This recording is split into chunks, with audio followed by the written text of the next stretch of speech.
আজ আমি হাজির হয়েছি ক্লাস 11-এ সেমিস্টার 2 এর জন্য একটা ভিডিও নিয়ে। অল্প পরিশ্রমে কীভাবে উচ্চ নাম্বার পেতে হয় এইটা বলতেই আজকে আমি হাজির হয়েছি।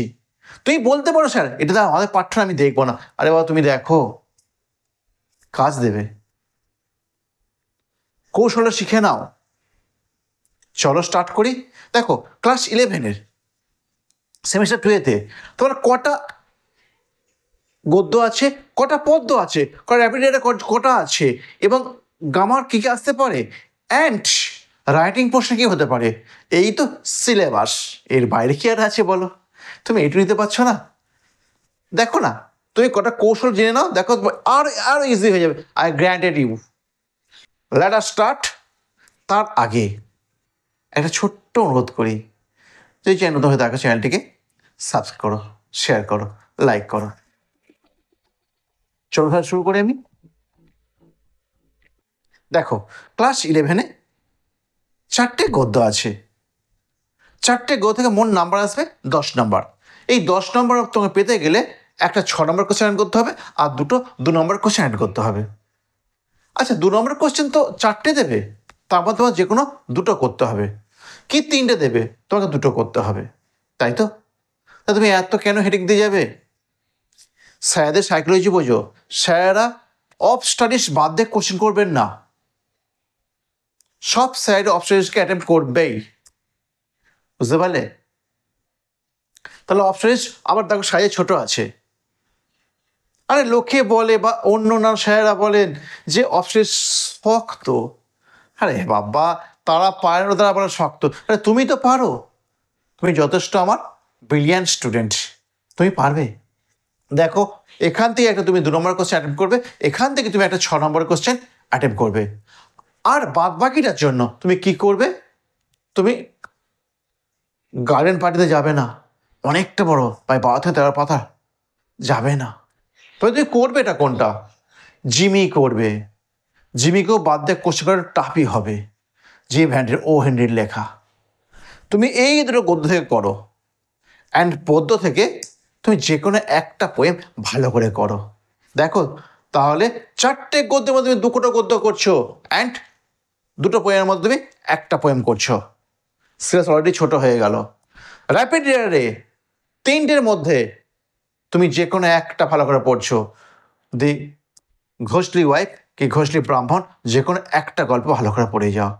আমি দেখো অফ স্টাডিজ থেকে 3খানা বড় নোট দিয়েছি, তার মধ্যে আজকে আমি আলোচনা করবো অফ স্টাডিজে 4টে কোশ্চেন আছে।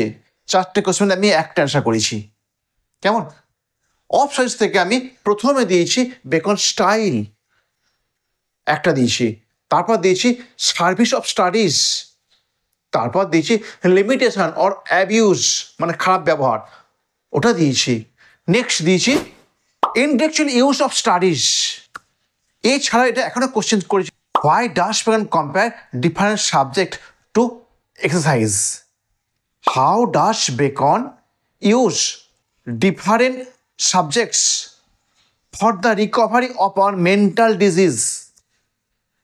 What are the remedies of our mental disease according to Bacon. বেকনের মত অনুযায়ী আমাদের মানসিক রোগের কি ঔষধ আছে সেটা লিখেছি। চলো let us start our study. দেখো দেখো কি লিখেছি, while discussing over the importance and limitation of studies Bacon কনসেন্টেড।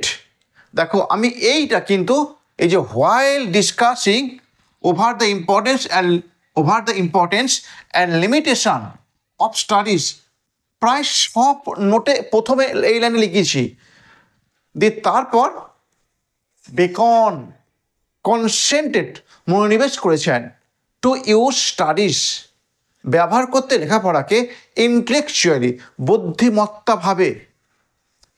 He regards, তিনি বিবেচনা করেছেন, ডিফারেন্ট সাবজেক্টস, পৃথক পৃথক বিষয়কে, অ্যাস দ্য রেমিডিস, মানে প্রতিষেধক রূপে, রেমিডিস প্রতিষেধক, প্রতিষেধক রূপে of different types of mental diseases, পৃথক পৃথক ধরনের, ডিফারেন্ট টাইপস, পৃথক পৃথক ধরনের অফ মেন্টাল ডিজিজেস, মানসিক রোগের। লাইক, এবার দেখ কি দিয়েছি, like as different categories of exercises, বিভিন্ন ধরনের ব্যায়ামগুলোর আর আর হয় বেনিফিশিয়াল, উপকারী, to keep our health wealth, রাখতে আমাদের স্বাস্থ্যকে সুস্থ।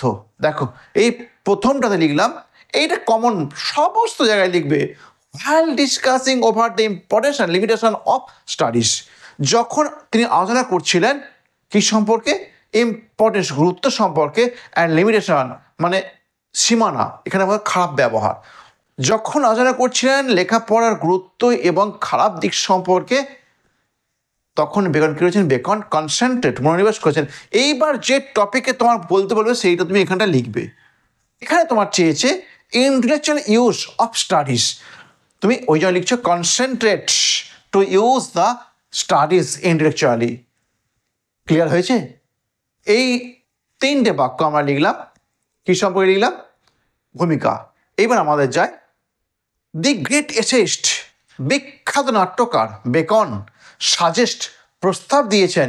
দেখা যাক কী প্রস্তাব দিয়েছে। দি গ্রেট এসেইস্ট বেকন সাজেস্ট, বিখ্যাত প্রবন্ধকার বেকন প্রস্তাব দিয়েছেন দ্যাট যে ম্যাথামেটিক্স ক্যান ট্রেন্ড, অঙ্ক পারে শিক্ষিত করতে কাকে, দি মাইন্ড, মনটাকে, টু কনসেন্ট্রেট, মনোনিবেশ করতে কোন দিকে, at the specific single task, একটা বিশেষ নির্দিষ্ট কাজেতে। তাহলে অঙ্ক কী করে, আমাদেরকে সাহায্য করে, আমাদের মনকে সাহায্য করে, শিক্ষা দেয় একটা নির্দিষ্ট থেকে মনোনিবেশ করতে। Next, he also reminds us, তিনি আরও আমাদেরকে মনে করিয়ে দিয়েছেন দি ইম্পর্টেন্স, গুরুত্বটা অফ মেডিভেল ফিলোসফি, মধ্যযুগীয় দর্শনের। কী সেটা জিনিস দেখো, হুইচ যেটা ক্যান হিল, হিল মানে সুস্থ করা, মেরামত করা, রিপেয়ার যেটা বলা হয়, যেটা পারে পূর্ণ করতে the lack of ability, the lack মানে অভাব, অফ এবিলিটি সক্ষমতা বা দক্ষতার, to analyse a fact thoroughly, to analyse বিশ্লেষণ করতে, এ ফ্যাক্ট একটা ঘটনাকে থরলি পুঙ্খানুপুঙ্খভাবে, যেটা তোমার বলছে স্কুলমেন বা সিমিনি সেক্টর। দেখো অ্যাকর্ডিং টু বেকন, বেকনের মত অনুযায়ী, দি study of lawyer cases, the study of lawyer cases, পড়াশোনাটা কাদের ক্ষেত্রে, উকিলদের পড়াশোনাটা কি হবে, ইজ ইম্পেন্ডিং, বিকশিত করে কাকে, for the development, for the development, উন্নতিটা, অফ আওয়ার আর্গুমেন্টেটিভ স্কিল, আমাদের উন্নতিটা কিসে, অফ আর আর্গুমেন্টেটিভ, তর্ক বিতর্কমূলক স্কিল, দক্ষতার। ক্লিয়ার হয়েছে? তাহলে তুমি ম্যাথমেটিক্স পেলে প্রথমে, তারপর মিডিয়াল ফিলোসফি পেলে, তারপর লয়ার কেস পেলে, তার তিনটা সাবজেক্ট তোমার হয়ে গেল। দেখো এই করে ক্লিয়ার হয়ে সাবজেক্টে প্রথমে লিখলে ম্যাথামেটিক্স, এই দেখো প্রথমে ম্যাথামেটিক্স, এ কী উপকার করে, তাই তো। নেক্সট তুমি করলে কি মিডিয়েভাল ফিলোসফি, এ কী উপকার করে। থার্ড কি তুমি করলে লয়ার কেসেস, এ কী উপকার করে, তাই তো। এই তিনটে সাবজেক্টের কথা আমার বলা আছে। নেক্সট আমি এইখান থেকে কিছু উপসংহার লিখেছি। দেখো বেকনস ভিউ, বেকনের মতটা ইস দ্যাট, হয় যে রাইট কাইন্ড অফ স্টাডি, সঠিক ধরনের পড়াশোনা, can remove our specific faculties, can remove, দূর করতে পারে, আর স্পেসিফিক আমাদের বিশেষ ফ্যাকাল্টি, ত্রুটিগুলো, অফ মাইন্ড, মনের। যেমন দাস এইভাবেই, দি ইভারলাস্টিং এসেইস্ট, দাস এইভাবেই, দ্য ইভারলাস্টিং, চিরপ্রশংসিত, পেজ হিজ ফোকাস, দেন তার দৃষ্টিভঙ্গিটা, over the influence of toiling, কঠিন পরিশ্রমের, ওয়ান স্টাডিজ, একজনকার পড়াশোনার ক্ষেত্রে, for their particular need and goal. দেখো ফোকাসেস, ওভার ইনফ্লুয়েন্স, ফোকাস করেছেন মানে দৃষ্টিটা দিয়েছেন কোন দিকে, গুরুত্বটার দিকে, ইনফ্লুয়েন্সের গুরুত্বর দিকে, কিসের গুরুত্ব, অফ টয়েলিং ওয়ান স্টাডিজ, লেখাপড়ার ক্ষেত্রে পরিশ্রমের, একজনকার পরিশ্রমের কোন জন্য উপকারটা হবে, for their particular need and goal, তাদের বিশেষ নিড মানে প্রয়োজন, অ্যান্ড গোল মানে গন্তব্যস্থল, তাদের নির্দিষ্ট প্রয়োজন এবং গন্তব্যস্থলে পৌঁছে দিতে একজনকার পড়াশোনার ক্ষেত্রে পরিশ্রমটা হয় খুব গুরুত্বপূর্ণ। কেমন? তুমি যদি নির্দিষ্ট সাবজেক্ট নির্দিষ্ট সময়ে পড়ো, তাহলে তুমি তোমার নির্দিষ্ট লক্ষ্যে খুব শীঘ্রই পৌঁছে যাবে। কেমন? এইটুকুই। এরকম ভিডিও আর পেতে গেলে আমার চ্যানেলটিকে সাবস্ক্রাইব করো প্লিজ। আজ এইটুকুই।